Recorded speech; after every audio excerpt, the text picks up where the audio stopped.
Welcome back to JumpChat. I'm here today. I'm Rhys, by the way. I'm joined by our creative and technical director. I think that's your title. It's Tom, one of the legends of JumpCut. How are you, Tom? Legends of JumpCut. I'm going to put that on my CV. I'm good, mate. I'm melting at the minute, but I'm all good. Oh, I know. I've turned my fan off. Windows are shut for this, and I'm already struggling. And it's been 43 seconds. I think that's dedication on our part, really, to close the windows for this. If that doesn't deserve a like on YouTube, then nothing does. No, exactly. So we're here today to talk about everyone's favourite topic at the moment, which is Marvel's Phase 4. We've kind of started it this year. It started early January with WandaVision, and we have definitely had a major leap forward in the last couple of weeks into the next phase of Marvel after having no Marvel at all for a year and a half, and now we're fully in the Marvel run of cinema and release and TV releases again. So I thought we'd start with a look back at this year. We've had WandaVision, Falcon and the Winter Soldier, and we've just finished Loki. Tom, what are your overall thoughts of the TV series so far on Disney Plus? I think Marvel have pulled it off, and I think all three series have been incredibly strong in all different ways. Really, I know when they first announced that there were going to be TV shows, there was a bit of some people were worried, some people were really excited, and especially I think WandaVision in particular. No one had a clue what the hell was going on with that beforehand. Not only because of Vision being dead and him coming back, and it was all how it was going to be set in the how it was going to pay homage to the 60s and 70s and all the teasers we'd got, and everyone was just okay, what the hell is going on? So I think all three series have been pretty strong, to put it lightly, and I think in my case anyway, they definitely surpassed my expectations. Yeah, I think they did too for me. I mean, 2 out of 3 did. We'll come to that later. But I don't think I realised until I watched the kind of the making of documentaries just this week, just how much attention was given to them. I thought they would be a much smaller deal than the main feature films, and yet, Loki just last week has blown the entire universe wide open, almost literally. Yeah. WandaVision, created this culture of deciphering clues and thinking everything's Mephisto and all that stuff, and I'm stunned at just how much has gone into it. And like you said, that I have my issues with one of them, but overall they have so far really pulled it off, and they've done really exciting ways of telling these stories to us that we're not used to, because we're so used to having 2-hour feature films and it's over, whereas spread them over 6 weeks and letting us all kind of digest and theorize has just added that much more to them, and it's really boosted them all up in my kind of estimation anyway. Yeah, definitely. Yeah, I mean, I watched the Loki doc yesterday, and I think they were saying Loki had been in 6 films and had less than 2 hours screen time in 10 years or something daft like that, and so we've had 6 hours with him now to let this character develop and to see more of him, and I think it's I think we've all been very lucky to have that. Yeah, I think that's what the TV shows have done well, is given the spotlight to characters that we've all really enjoyed, but they haven't had their time really kind of as the focus. Yeah. So giving Wanda and Vision a 9-episode series to properly investigate their relationship and themselves and what their aspirations for their future and stuff, and then to give Loki his time in the spotlight, and then to give Falcon and the Winter Soldier their time as well, which wasn't as successful for me personally, but I think they're using the TV to shine a light on the slightly less, I guess, not popular characters, but slightly less attention-driven characters, I guess, if that makes sense. Yeah. So you wouldn't really call them side characters as such, would you? But just the ones that don't ever seem to get a lot of the story in the film. So yeah, I see where you're coming from. I completely agree with that. Yeah. So I know we ran a poll yesterday, didn't we, on the JumpCut Twitter, that asked kind of what was everyone's favourite series so far of those three. Before we get to the results of that poll, which one is your favourite of WandaVision, Falcon, and Loki? I think it's still going to be WandaVision for me. I know we every Friday we would text each other. Like either before or just after one of us had watched it, we'd be like, holy shit, have you seen what's happened this week? And like, it was weird, like, because obviously with The Mandalorian, that was weekly, and that was, every week build up to, you'd have that hype every week, but there was just something different about WandaVision, and the excitement throughout every week in the build up to that release. And it was a show that I would wake up early for on a Friday morning before work to watch, because I know if I didn't watch it, I'd probably see a spoiler, or staying off social media is not really an option when you run multiple accounts. Yeah. So it was it was just the excitement every week, the theories that also got drummed up after every episode, like you were mentioning the Mephisto one, that every week it was the same thing. That was hilarious. And for that just to boil down to absolutely nothing. Like Exactly. what was it was after one of the episodes, there was a fly on the curtain or something, weren't there? And everyone's like, that's him, he's coming. He's been a fly in the comics, this Mephisto confirmed, and we're like, no! And every week there'd be someone think they were being clever and found something, and for it to all boil down to nothing, that rumour was quite hilarious to see. It was. And how then the jokes sort of ran on through Falcon and the Winter Soldier and through Loki. But I think, for me, definitely WandaVision. While all three series have been really strong, WandaVision is still, like, remains the top for me, especially the earlier episodes, where they really go in on the 60s and 70s vibes, and like you say, after watching the documentary and them seeing actually putting all that together, and just how much effort went into the production. I think we were just chatting about it beforehand. Like, they actually did all the rigs that the old sitcoms would use, so they'd have everything on wires and things like that. And you think, well, in this day and age, it would have been easier for them to do it in post production. But the fact that they went ahead and did it in that way to make it feel as authentic as possible is just a credit to them, really.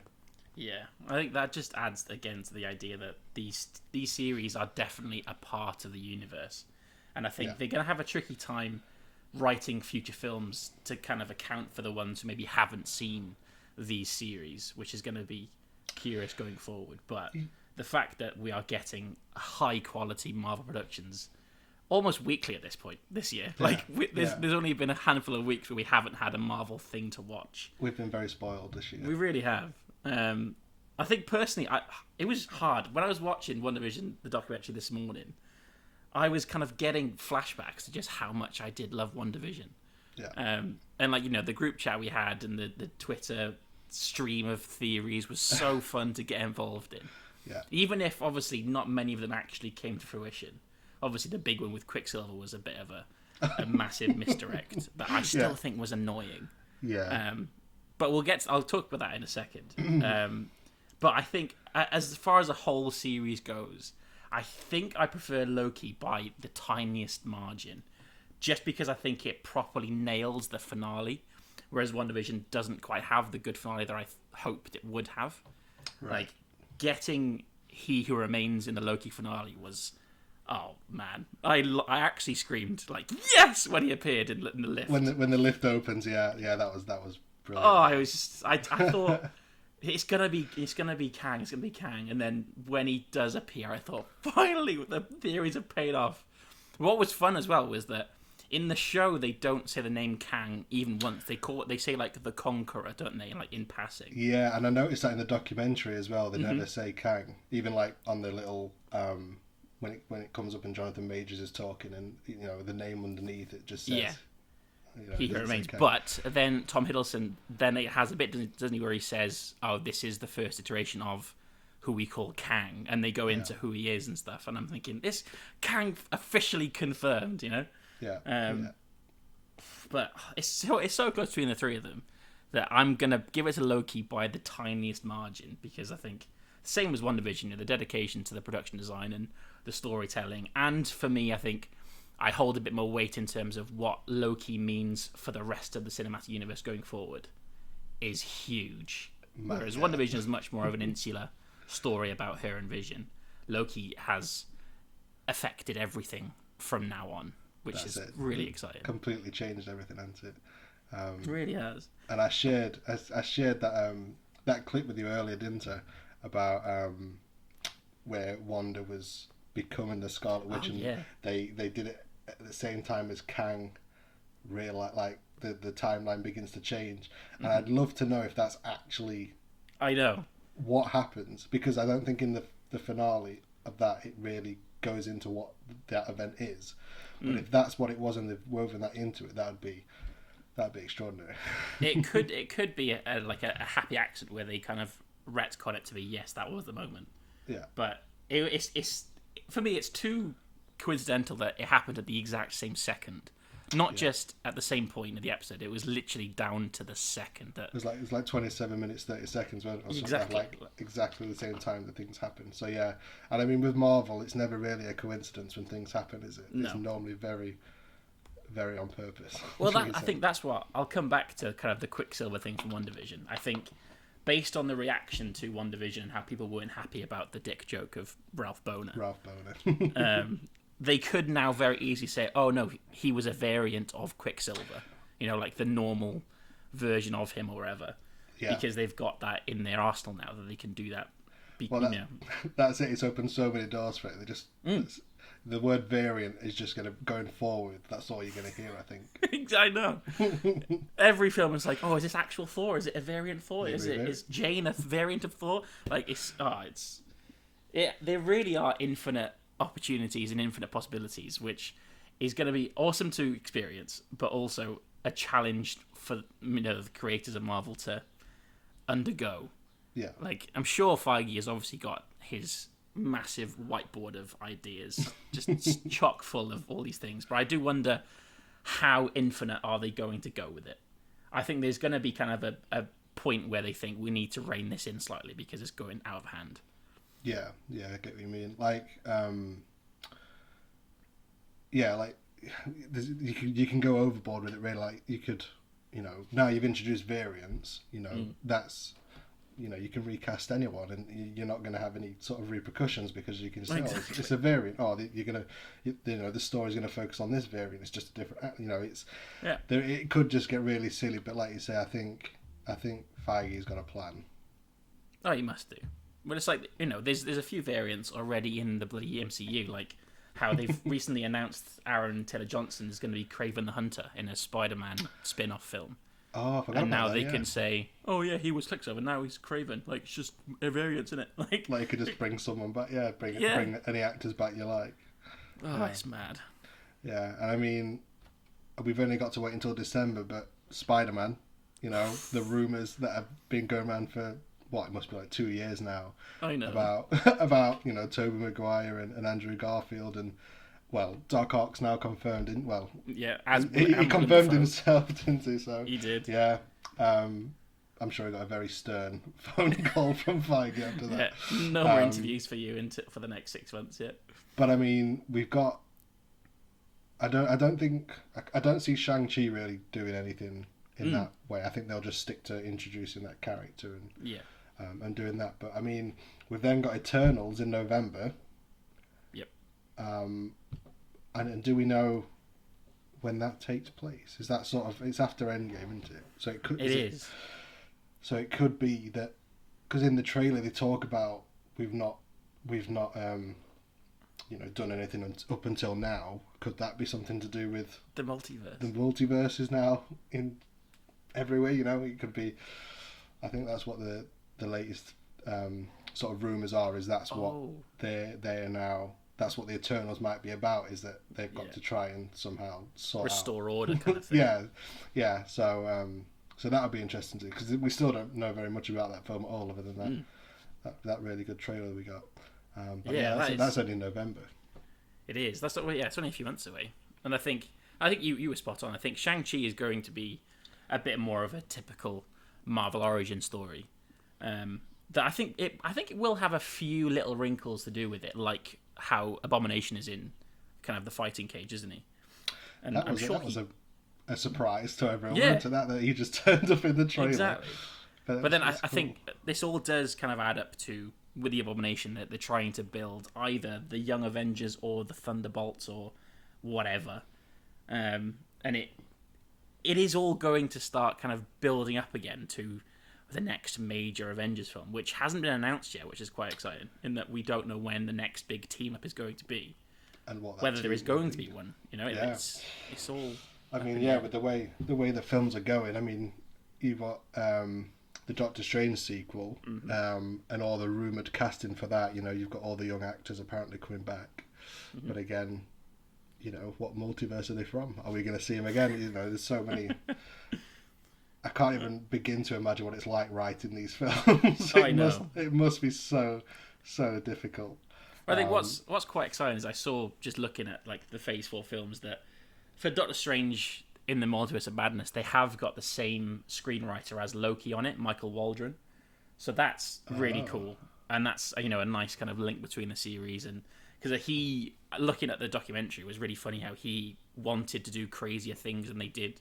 Like, he was the main kind of pusher of Alligator Loki. Yeah. And that was like, I think he said the least stupid idea that he had. And I'm thinking, if you want to go all out, mate, go all out. Because if he's, you know, if he's got these ideas. And I think, like I said about kind of future Avengers films, like you said, how all the casts are always coming back, and, you know, Wanda's in Doctor Strange, you've got like all the Spider-Man characters and stuff. Do we need another Avengers team if they're all going to be teaming up anyway in their own different films, you know? Well, this is it, isn't it? Like, I mean, going forward, we're expecting Kang to be this new big bad. Yeah. But then he's rumoured to be in. Well, no, I think he's confirmed actually to be in Ant-Man and the Wasp. Yep. Quantum Mania, whatever that means. Quantum Realm, yeah. So, yeah. So, like you say, you know, they're all team. Like, you've got Captain Marvel 2 is now The Marvels, and it's gonna, you know, another. It's going to feature both Monica Rambeau and Miss Marvel. Her name is... What's her name? Yes. Is it Kamala Khan? Kamala Khan. That's the one. That's the one. That's a team up as well. And I mean, she's getting her TV show before the film, which is, I think that's still expected to come out before the year ends. Yep. You've got Hawkeye series, which features Hawkeye, Kate Bishop, Yelena Belova from Black Widow. It's all kicking off, man. It's just going mental. There must be, like you say, Kevin Feige's whiteboard. He must have it's like a whole warehouse, just like a timeline of what the hell is going on. I know. And now he's got to have. I'm sure he's got kind of multiple whiteboards for each of the different multiverses we're going to be dipping into. Like, they've all got their own versions of whatever. Yeah. Oh, it's mental, but it's exciting though, isn't it? I can't wait to see where it goes. Very. I mean, like we were just talking about Miss Marvel and Hawkeye then, but like going into next year, we've got, you know, Oscar Isaac and Moon Knight. We've got She-Hulk, Secret Invasion. It's just, there's no end in sight, and we all love really it. Isn't. We all love it. We're all here for it. So, you know, and it's a testament to them as well, considering, like, I was fully ready for Endgame to be my finale. You know, to think, I'll probably take a step back now from Avengers. I've had my amazing run of films. Yeah. And then now I'm here discussing the variants of Kang and whether Mephisto is a fly or not. Like, they've got me in the palm of in the palm of their hands, effectively. And like you say, it's just a complete testament to, you know, to Feige and everyone who works on these films and these shows, that we're also invested in these, even films we know very, very little about. Exactly. You know, it's. Like, you know, we've got the Black Panther sequel coming up, and the Marvels and things like, and Fantastic Four, which was confirmed, and, you know, we know next to nothing about them, but the excitement for them is very real. Very much so. And then you've got to think kind of longer term, at which point do they blow up in the universe to bring in the X-Men? You know, that is probably one of the next major goals. And then, you know, with Fantastic Four, you're bringing in Doctor Doom and Galactus and all that. It's just... I would love Doctor Doom to be the big bad in Phase 5. I think I saw kind of a fan casting that said they were gutted they couldn't do it anymore, but they wanted Mads Mikkelsen to be Doctor Doom. Oh, that'd be perfect. But I'm thinking with variants, that could exactly. happen. So variants. There we are again. Anything is possible. Exactly. It's what a time to be a Marvel fan. It's amazing.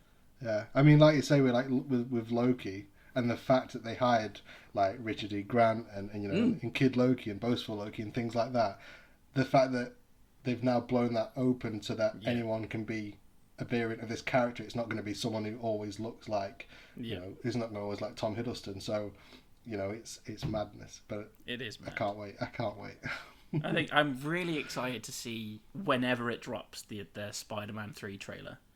Whenever it drops, yeah, that could drop. It could drop this weekend because I think I've heard August the 1st is Spider-Man Day or something officially. It could drop then. It could drop today. We just don't know. But I'm hoping that the trailer we get does maybe confirm just something multiversy. Just yeah. I mean, I think given Marvel's history with trailers, they're likely just to show like. They're probably going to show us something that I'd probably would have said, I'd rather just see. Like when they introduced in the Civil War trailer when they showed Spider-Man. Yeah. I mean, I loved that bit in the trailer, but I was like, that would have been so good to see in the cinema. And I know Fiona, she doesn't watch trailers, and I absolutely do not know how she does that. I don't know how she can avoid trailers for so long. I know, I don't get it either. It's quite an achievement. I haven't got the willpower to avoid trailers. It's just no, absolutely not. No. But then, like you say, if they keep the new trailer to just being, Tom Holland with maybe Doc Ock because we know that he's in it, and that's it, nothing about Toby or Andrew Garfield, and then in the December we're in the cinema, and then it starts out with the fucking Amazing Spider-Man 2 costume. Like, oh my god! I can't wait to be in the cinema for that. I know. I just hope, I hope they can keep things as secret as possible. Yeah. I mean, it's very hard to do at the minute. I know. And I mean, I feel so sorry for Andrew Garfield and Tobey Maguire because that's every question they get asked. I mean, I always say to you, like, I don't know why people ask them because it's not like they can turn around and say, oh yeah, I am actually. Exactly. Yeah. Because they're obviously under contract and they can't just say what they want. So of course they're going to deny it. But, it must just get so exhausting for him. There's a really funny video of, I think it's Tom Holland in an interview with Zendaya and Jacob Batalon, I think his name is. And I think it's for Far From Home. And the interviewer is like, do you reckon there's a chance of your Spider-Man meeting up with Tobey Maguire and Andrew Garfield Spider-Man at some point? And you can see on Tom Holland's face, he is looking terrified. Like, he's got a history of revealing spoilers by accident. Yeah. And he is just like, I'm going to say nothing here. It's really funny. Doesn't want to get a slapped wrist from Feige. Exactly. I did love how they played up on that sort of, it was Infinity War and Endgame where he was like accidentally revealed the poster and things like that. I did like how they played that up a bit with him and Ruffalo. Yeah. But yeah, I wouldn't like it to be Tom Holland.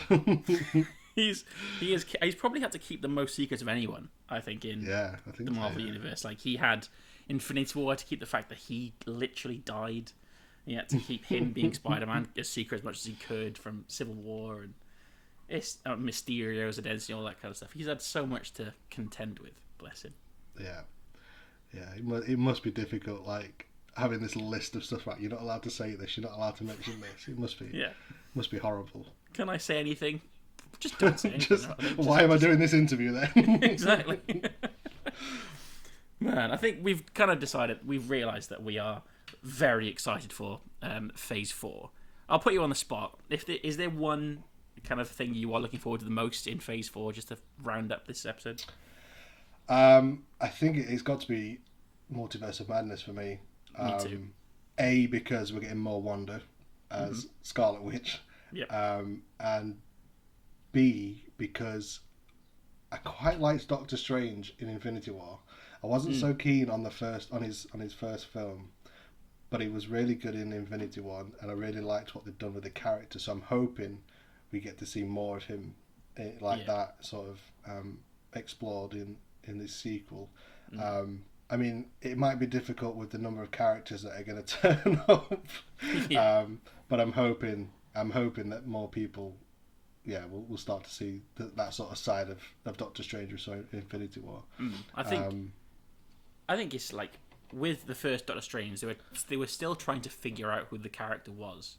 Yeah. And then by Infinity War, Cumberbatch at least had definitely got a handle on exactly what his role was in the proceedings. And he also, I think Doctor Strange works really well as a character who's a bit of a kind of a knowledgeable guide to other people. Like, so he bounces off, Iron Man and the Guardians of the Galaxy and Spider-Man really well in Infinity War because he knows much more than they do.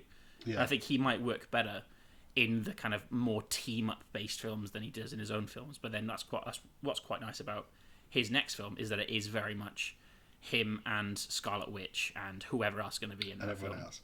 Yeah, and the fact that it's Sam Raimi as well is... Yeah. And that's enough to get anyone excited. Whether you're a Marvel fan or not, I think Sam Raimi, the director's chair, is going to put a lot of maybe non-MCU fans in seats.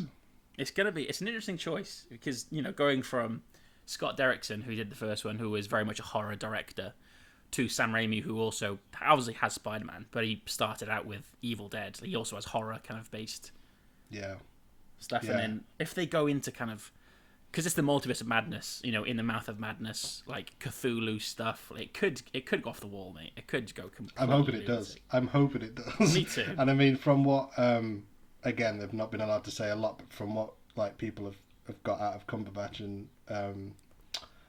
and Liz Olsen, the fact that it is a full-on Sam Raimi film and there is horror in there and there's all, it's just mad. So it's just, I'm very much looking Me forward too. to that one. Okay, I'm getting to the point where I've started to like want trailers again. Yeah. I'm just I want to see something. Like I want to see Eternals for a while, and I want to see a Spider-Man trailer. I want to see a Hawkeye trailer.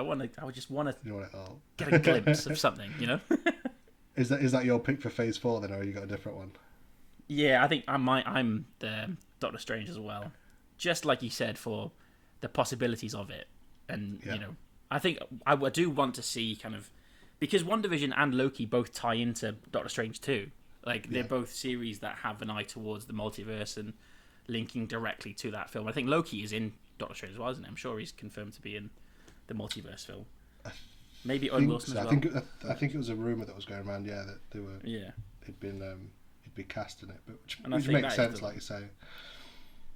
Because I think we'll get Loki. We could maybe get a little Kang, maybe like a credit scene in Marvel's Multiverse of Madness. Yeah, I just don't know. Because say after Doctor Strange, that's March. March next year, and then Ant-Man isn't until February the year after when we supposedly see Kang again. So like in between that, you've got Thor, Black Panther, and the Marvels, which I don't think will probably have much to do with the multiversal stuff. They sound like they're going to be very much their own thing, which is good, which is a good thing. Yeah. But of course, I keep forgetting about Thor because oh man, Ragnarok was amazing, and Taika Waititi has said that this one is absolutely mental. He said something on the lines of he can't believe they've let him make it and all that stuff, and I am curious how they're gonna kind of create Lady Thor, whatever it's called, with Jane Foster, because that could be a multiverse thing. It could be she is from another realm. It could be actually Jane that we know. My head's hurting today. No, completely get it. Like now that everyone sort of probably had their head around, it is going to be that Jane Foster, and it might follow a similar story to the comics.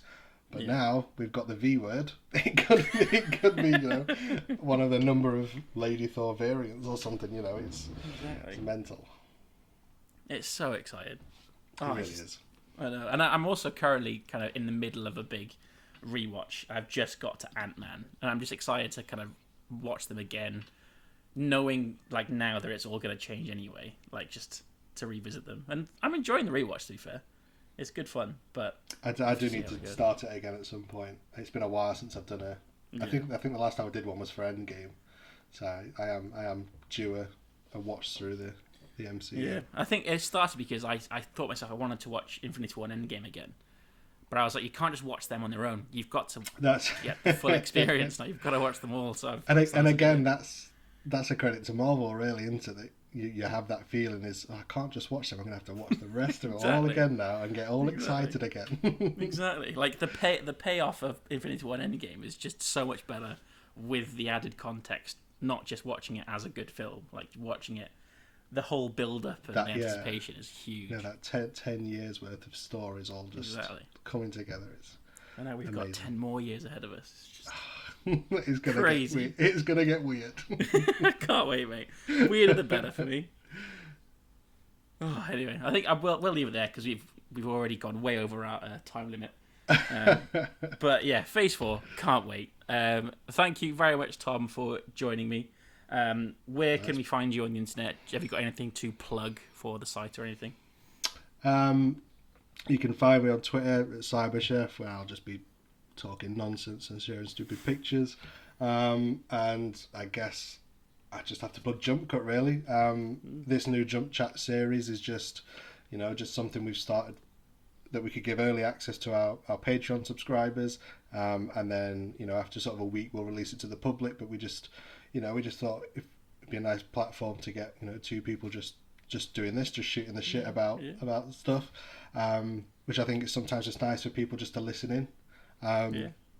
So we've got so our Patreon as well. We're looking to really boost that over the summer, so we can pay for more features and for more reviews. So every penny we make from Patreon goes to our writers' budget essentially, and helps us budget for the following months and the digital magazine. And tiers start at just £1 a month. So it's what's a pound to you is a lot. So it makes all the difference to us. It's when less than a we can McFlurry. Less than I know. Don't say McFlurry because I really want one now. So we just want to build that pot so that we can start commissioning more writers. Yeah, man. I can't add much more to that. You can find me on Twitter at @RButcher. But thank you very much for listening. There's more of these jump chats to listen to already on our YouTube here. They've done one on Loki. I did one on Black Widow. There's lots of cool just chats to listen to, and there's more of these to come, like Tom said.